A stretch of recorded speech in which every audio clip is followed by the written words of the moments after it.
বড় আব্দুল কাদের জিলানী রাহমাতুল্লাহি আলাইহি তার মা তাকে মক্তবে পাঠাইছে। উস্তাদ বিসমিল্লাহির রহমানির রহিম বলে বড় পীর আব্দুল কাদের জিলানী রাহমাতুল্লাহি আলাইহি কে বলতেছে, বাবা পড়ো আলিফ বা তা সা পড়ো।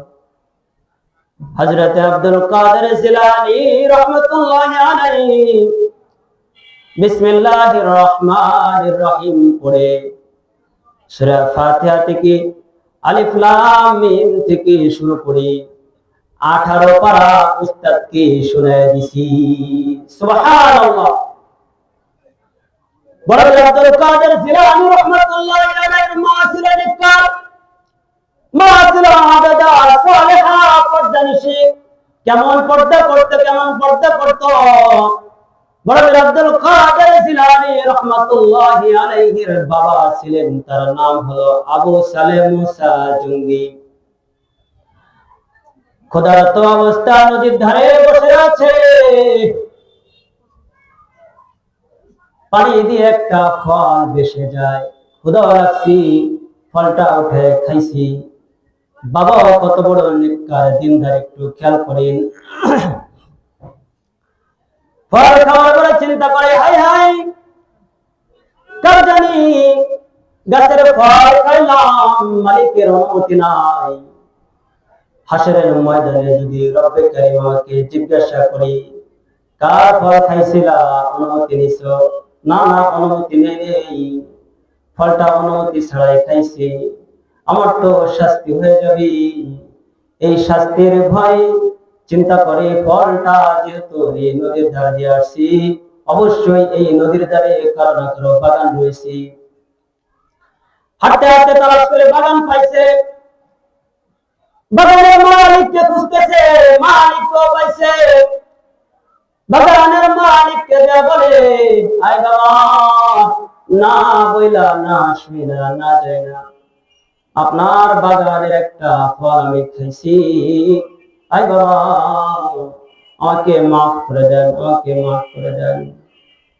বাগানওয়ালা চিন্তা করে, এটা সাধারণ কোন যুবক নয়, যুবকরা তো আমার গাছের ফল চুরি করে খায়, কিন্তু এই লোকটা ফল পাইছে, খাইছি, আমার কাছে মাপ চাইতে আসছি, এ তো সাধারণ কোন মানুষ নয়।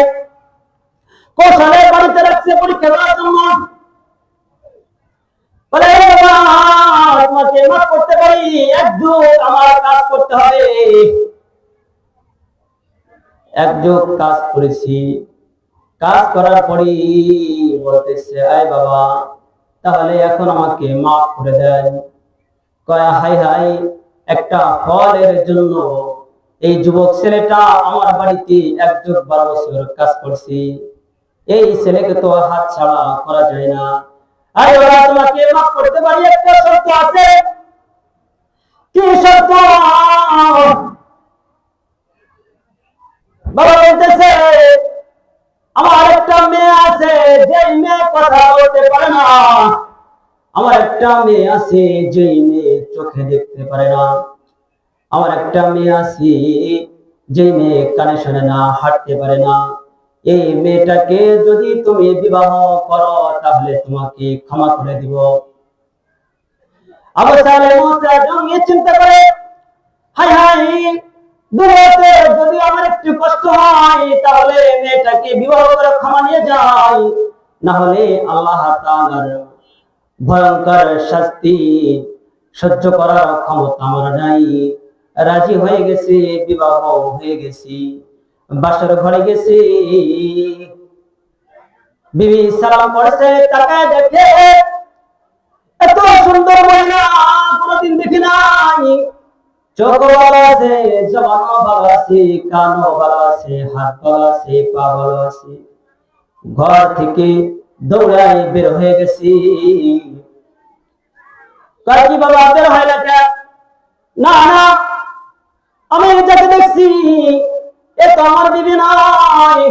আয় বাবা, আপনি না বলেছেন আপনার মেয়ে কথা বলতে পারে না, আপনার মেয়ে চোখে দেখতে পারে না, কানে শোনে না, কিন্তু এ তো ভালো মানুষ। আবু সালে মুসার জঙ্গি, মুসার জঙ্গি শ্বশুর বলতেছে, আই বাবা,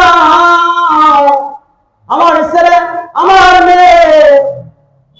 মেয়ে কথা বলতে পারে না, এই জন্য বলেছি আমার মেয়ের জবান দিয়া কোনদিন পর পুরুষের সাথে কথা বলে নাই, এই জন্য বলেছি আমার মেয়ে কথা বলতে পারে না। আমি এই জন্য বলেছি আমার মেয়ে অন্ধ, চোখে দেখে না, এই জন্য বলেছি আমার মেয়ের চোখ দিয়ে কোনদিন পর পুরুষকে দেখে না, আমার মেয়ে কানে শোনে না, এই জন্য বলেছি কোনদিন পর পুরুষের কথা শুনে নাই। আমার মেয়ে পায়ে হাঁটতে পারে না, বলেছি আমার মেয়ে পায়ে হেঁটে কোনদিন পর পুরুষের সামনে যায় নাই। এমন একটা মেয়ে, বলেন তো কতটুকু পর্দার মধ্যে থাকলে পালায় কথা বলতে পারে? সেই মায়ের সন্তান বড় পীর আব্দুল কাদের জিলানী উস্তাদে পড়ায় আলিফ বা, আর ছাত্র আলিফ লাম থেকে শুরু করে 18 পারা মুখস্থ করে শোনায়। সুবহানাল্লাহ। উস্তাদে মাকে জিজ্ঞাসা করছে, আয় মা, বলেন তো আপনার সন্তান কিভাবে এই 18 পারা মুখস্থ করলো?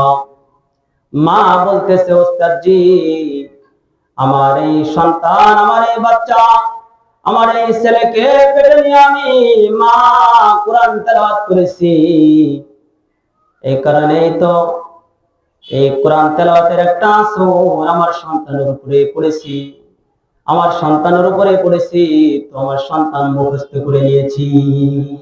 সুবহানাল্লাহ। এই জন্য যে মা দিনদার হয়, নেককার হয়, তার পেটে নেককার সন্তান হয়। যে মা পর্দানিশী হয়ে যায়, স্বামীর খিদমত করে, আল্লাহকে মহব্বত করে, আল্লাহর গোলামি করে, পয়গম্বরকে মহব্বত করে, এই মায়ের সন্তান নেককার হয়ে যায়, দিনদার হয়ে যায়। এই মায়ের সন্তান জামানের ওলি হয়ে যায়, এই মায়ের সন্তান হাফেজ হয়ে যায়, আলেম হয়ে যায়। এই জন্য বাবা, মেয়েদেরকে দিন শেখাতে হবে, কোরআন শেখাতে হবে, পর্দা